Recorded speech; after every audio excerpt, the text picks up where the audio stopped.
Imagine a country where those who protect us are the ones left vulnerable. In recent months, a disturbing series of events has unfolded across India, where ex-servicemen who once defended our borders are now being attacked, mistreated, and defied justice. From Jammu and Kashmir to Lucknow, Uttar Pradesh, Bhagalpur, Bihar to Patiala, Punjab, and even Rishikesh, Uttarakhand.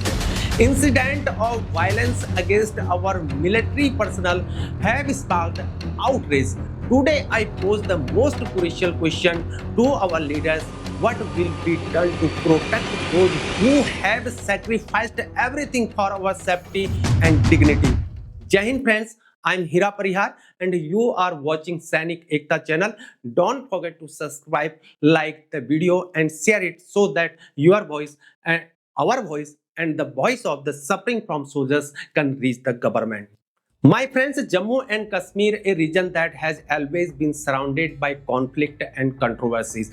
However, one incident once again highlighted the growing rift between the ex-servicemen and the police forces there. This incident occurs at the beginning of 2025. One is Subedar and Havaldar, both ex-servicemen soldiers, were allegedly severely beaten by the police. The two soldiers were locked up in a police station. Their hands and feet were tied and they were subjected to physical torture. This was not just a personal attack, but it became a matter of deep concern for the retired Indian military personnel.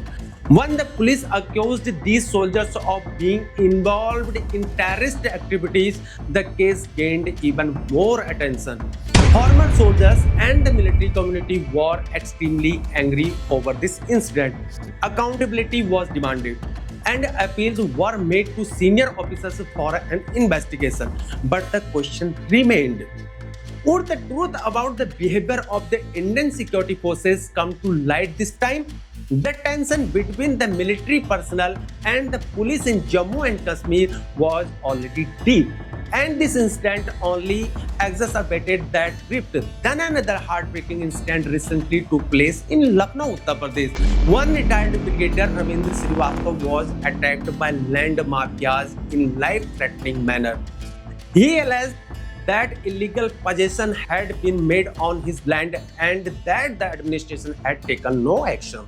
Srivastava stated, "This attack is not just against me, but a warning for all soldiers. If we don't stand up for our rights, no one will help us." In such land disputes, violence often occurs, and several sections of the Indian Penal Code are applicable, such as Section 406, 467, and 420. But the news came from Bhagalpur, Bihar, about an incident where NSG Commando Shubham Kumar was brutally beaten by the police. In parking dispute, a sub-inspector and a home guard slapped him and kept him locked in the police station for 8 hours. Shubham Kumar said, "This incident was not just a personal humiliation for us, but it shows how discouraging the attitude of the police towards us is." But then another alarming news emerged from Patiala, Punjab, where Pushpinder Singh Bath and his son were attacked by police officers with baseball bats and sharp weapons over a parking dispute. CCTV footage brought this violent incident to light. Viral. After the attack, 12 police jawans, including 3 inspectors, were suspended. The colonel's wife strongly protested against the incident, and the police initiate an investigation into the matter. Sometimes our hopes and the law and order system seems to fail us. But the situation escalated further when yet another alarming news came from Rishikesh, Uttarakhand, where an ex-serviceman soldier, Ashish Rawat, was attacked in his home. He and his wife were subjected to a life-threatening assault with sharp weapons. The police arrested 5 suspects, but the question still remains: is there a lack of respect for soldiers given that such incidents are happening to them?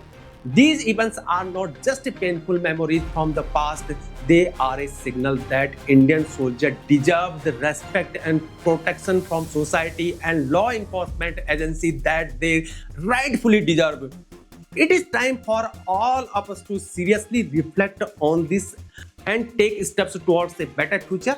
This story is not just about one incident, it is the story of the struggle and respect of the entire Indian soldier community. Today, I pose a question to the Chief Minister of the concerned state, Umar Abdullah. When the police in Jammu mistreated ex-Subedar and a Havaldar, subjecting them to physical torture, isn't this a violation of respect for our soldiers? Will the government take strict action on this? When the police accused these soldiers of being involved in terrorist activities, were these accusations made without any solid evidence? Is this an attempt to undermine the recognition and respect of former soldiers? The video of this incident has gone viral on social media, where citizens and officials are appealing for justice for their soldiers. How long will the government take to ensure accountability for this incident? Will any punishment be determined for such behavior against soldiers? Today, I pose a question to the Chief Minister of the concerned state, Yogi Adityanath ji. One retired brigadier, Ravindra Srivastava, was attacked by land mafias in Lucknow. He appealed to the administration multiple times for justice, but no action was taken. Does this indicate that the administration is not taking land disputes seriously? Will the government actively intervene in this matter? I also asked the Chief Minister of the concern in this case of the police assault on NSG Commando Subham Kumar in Bhagalpur, Bihar, the attitude of the police was extremely disappointing. Will the government ensure that action is taken against the police officers involved so that soldiers' rights are respected? Today, I pose a question to the Chief Minister of the concerned state, Bhagwant Manji. One, the case of an attacked colonel and his son by the police in Patiala, Punjab has come to the light. Will the government take strict measures to control police conduct, ensuring such incidents do not happen in the future? Will the government come up with a concrete plan to provide protection to soldiers and their families from such incidents? I also ask the Chief Minister of the concerned state, Pushkar Singh Dhami, Uttarakhand, who is himself the son of ex-serviceman, one former soldier ex-serviceman, Ashish Rawat, was attacked in Rishikesh and the accused were arrested. Will administration ensure that such attacks on former soldiers do not occur and that they are provided with security? Will the government take special steps to prevent such incidents? Across the country, incidents against former soldiers are increasing. Will the government create a comprehensive policy to ensure the safety and respect of soldiers? Will concrete steps be taken to reduce the tension between the army and police forces? Does the government believe that such attacks and harassment reflect a significant flaw in the government's policies towards former soldiers? Thank you for watching, and remember, our soldiers deserve respect and justice. Let's continue to raise our voice and stand united for them. Don't forget to subscribe, like and share this video to help spread awareness. Together we can make a difference. Jai Hind.